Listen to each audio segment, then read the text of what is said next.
Welcome to the 19th episode of the second season of The Pulpiteer. I'm your host, Eric Hepburn, and I'm glad to have you join us for today's episode. Today's episode is called Choosing Hope. It's about cultivating our capacity to bear faithful witness, in part by exploring how we can discern optimism as a near enemy of hope and pessimism as a near enemy of realism. Hopeful realism, after all, is just another name for the faithful witness we seek to live. Okay, this week we begin with our word of wisdom, delivered by T.J. Sang. Quick side note, there is an issue with the live recording audio quality this week, and we are working on it, and we sincerely apologize.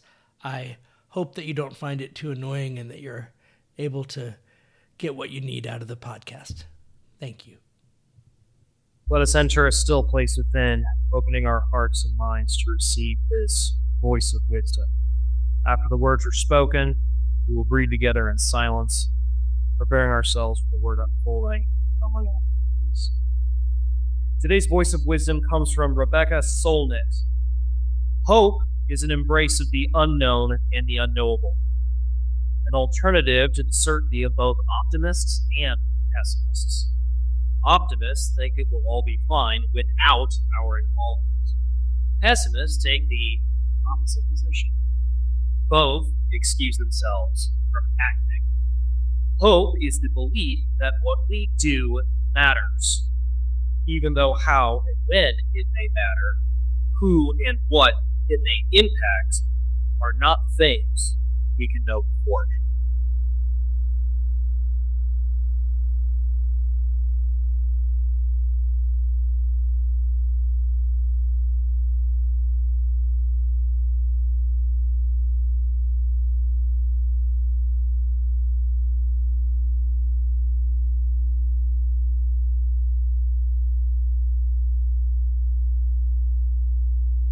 From breath to word, from silence to speech, we enter the unfolding in word. Recall the image from Gaza. People holding hope and grief together in paradox.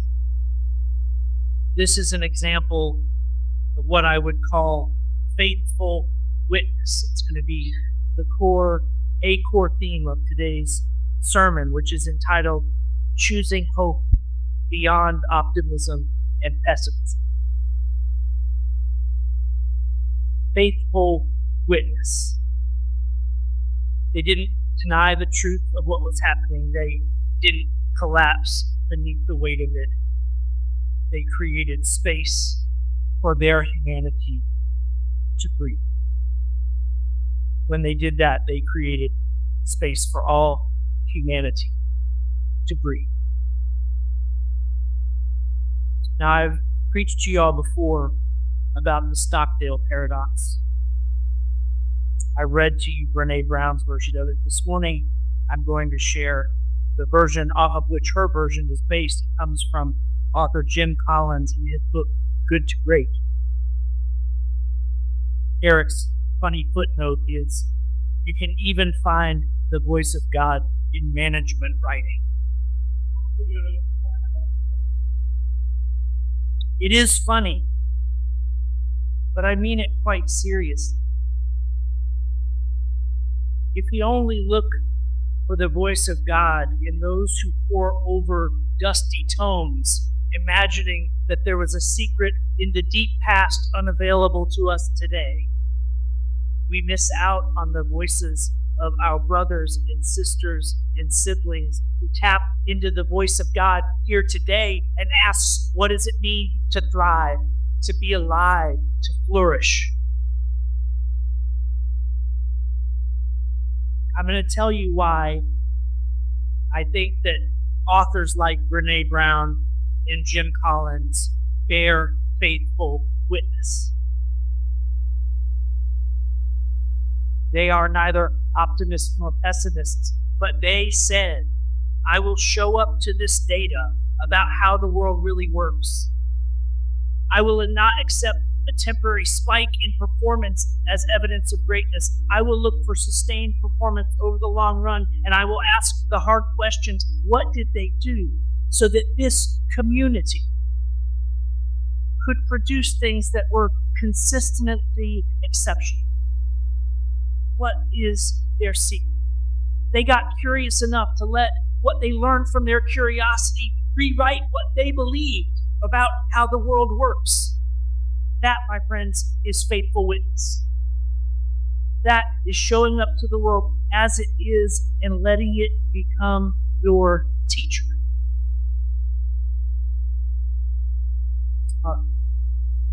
Here's our passage.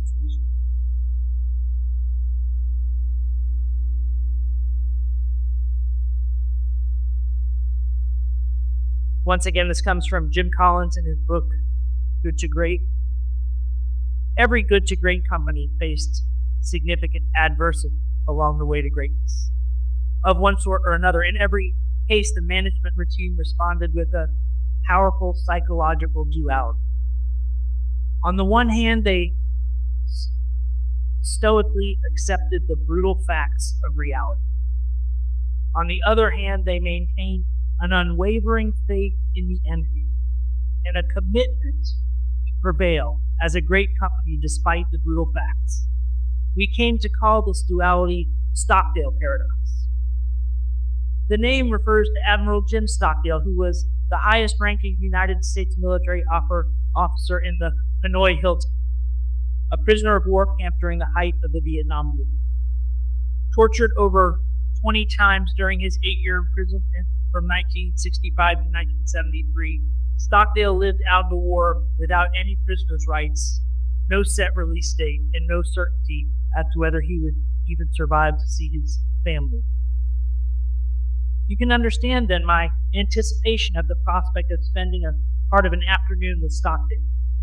One of my students had written his paper on Stockdale, who happened to be a senior research fellow studying the Stoic philosophers at the Hoover Institution right across the street from my office. And Stockdale invited the two of us for lunch. In preparation, I read In Love and War, the book Stockdale and his wife had written in alternating chapters, chronicling their experiences during those 8 years. As I moved through the book, I found myself getting depressed. It just seemed so bleak. The uncertainty of his fate, the brutality of his captors, and so forth. And then it dawned on me. Here I am, sitting in my warm and comfortable office, looking out over the beautiful Stanford campus on a beautiful Saturday afternoon. I'm getting depressed reading this. And I know the end of the story. I know that he gets out, reunites with his family, becomes a national hero, and gets to spend the later years of his life studying philosophy on this same beautiful campus. And it feels depressing for me. How on earth did he deal with it when he was actually there and did not yet know the end of his story? Quote from Stock. I never lost faith in the end of the story, he said when I asked him. I never doubted not only that I would get out, but also that I would prevail in the end and turn the experience into the defining event of my life, which, in retrospect, I would not trick. I didn't say anything for many minutes, and he continued the slow walk toward the faculty club. Stockdale limping and Ark swinging his stiff left leg that had never fully recovered from repeated torture. Finally, after about 100 years of silence, I asked, who didn't take it out? Oh, that's easy, he said. The optimists. The optimists? I don't understand, I said, now completely confused given what he said 100 years earlier. The optimists, though, they were the ones who said, we're going to be out by Christmas. And Christmas would come and Christmas would go, and they'd say, we're going to be out by Easter. And Easter would come and Easter would go, and then Thanksgiving, and then it would be Christmas again. And they died a broken heart. Another long pause and then more walking. He turned to me and said, this is a very important lesson. You must never confuse faith that you will prevail in the end which you can never afford to lose, with the discipline to confront the most brutal facts of your current reality, whatever they might be. To this day, I carry a mental image of Stockdale admonishing the optimists. We're not getting out by Christmas. Fuel.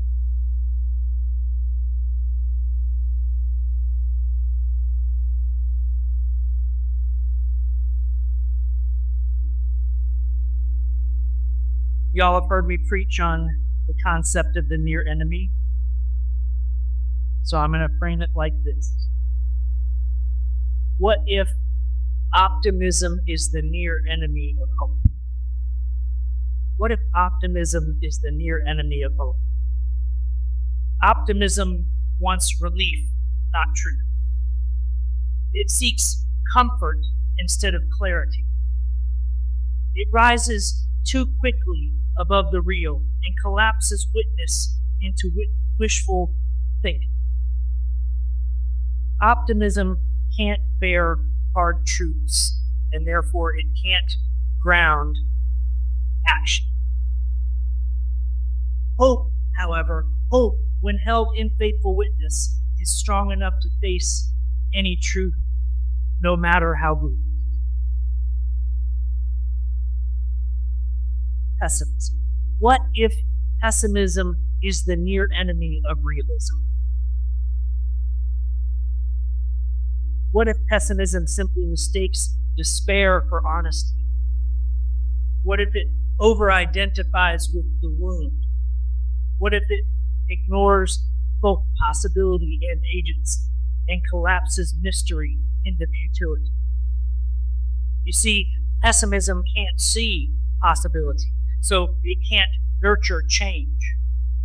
Realism, when held in faithful witness, creates the conditions for meaningful agency and action. Faithful witness might just be a pairing of these two virtues. Faithfulness, I think, is just another word for hope. I think faith and hope are two fingers pointing at the same moon, the same deep truth. And what is witness but realism? An unflinching capacity and ability, and most importantly, willingness to see what is as it is, not as you wish it to be. We sang a song a little bit ago, when we hear our voices in each other's words. Our voices. When we hear the voice of God. Our voice. In each other's words, even when those others are writing about successful capitalist companies. What if this ability to bear faithful witness is what brings balance to that 7x multiplier at page 1?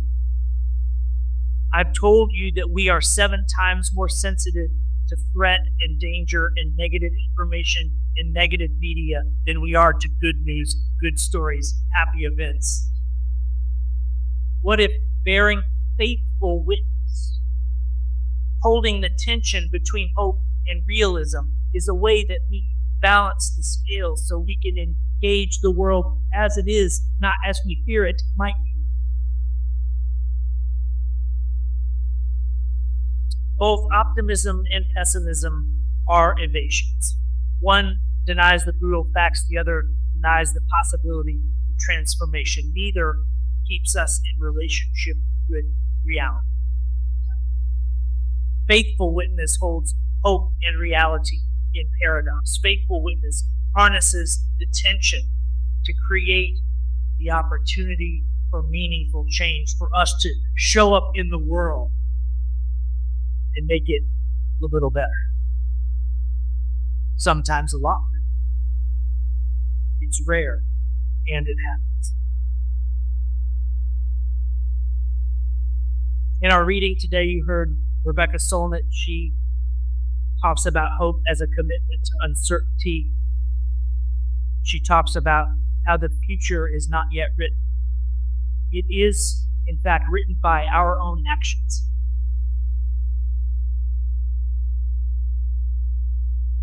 This is the posture we saw of the celebrants in Gaza.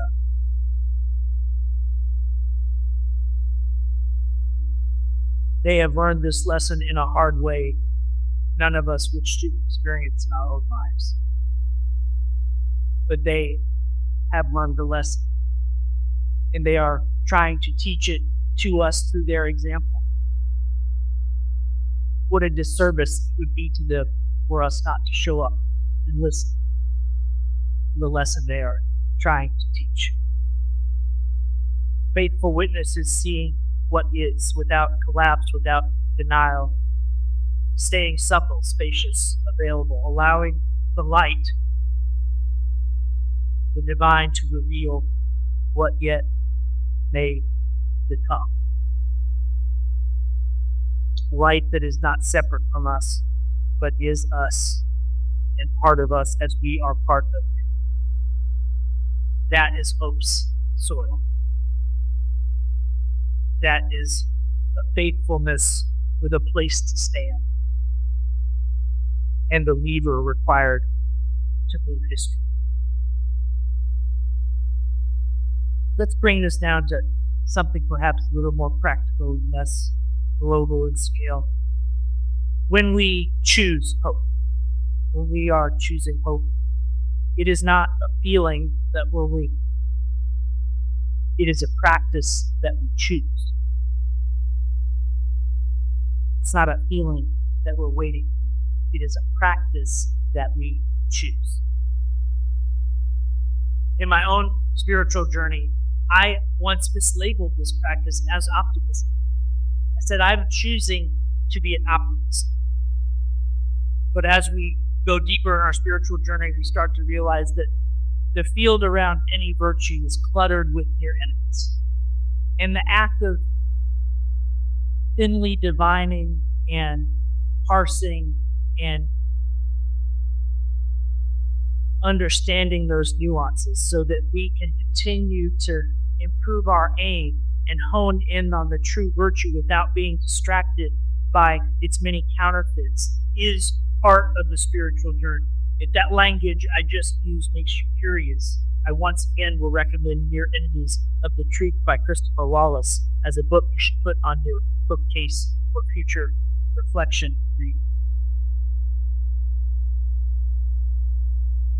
Hope grows, faith grows in the space created by truthful presence. Every act of choosing hope is an act of writing a different future. Showing up when we'd rather check out. Taking that apology you could put it on. Volunteering to give your life energy for those who need it right now. Voting even when you're not confident that yours is going to make the difference you hope for. Standing or sitting or holding the grieving while they aren't there.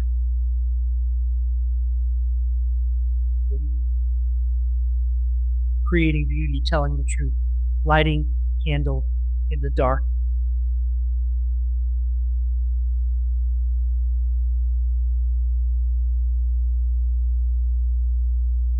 When you sit in a giant stadium filled with 70,000 people, one cigarette lighter is a distant spot. 70,000 of it is a sea of hope. Choosing to take yours from under the bushel, as they say.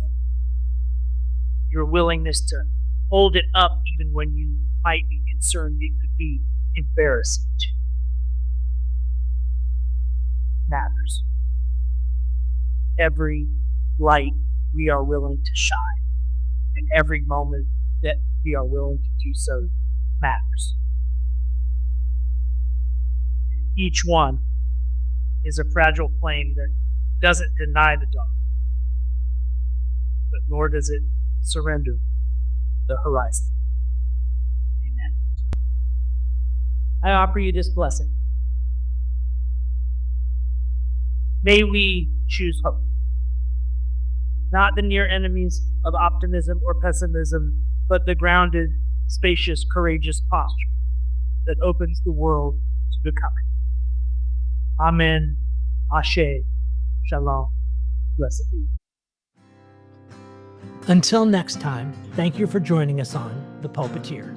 If you enjoyed the podcast, you can help others find it by liking and subscribing. If you'd like to support the podcast directly, you can make a donation at sangabrieluu.org/give. The Pulpiteer podcast is a production of the San Gabriel Unitarian Universalist Fellowship of Georgetown, Texas. The podcast is hosted by Spotify, and theme music is by John Faber. Our live recording tech crew this week was Frank Sanders, Rob Berthold, Keith Hutchinson, and Andrea McDaniel. The podcast is produced and performed by Eric Hepburn. See you next week.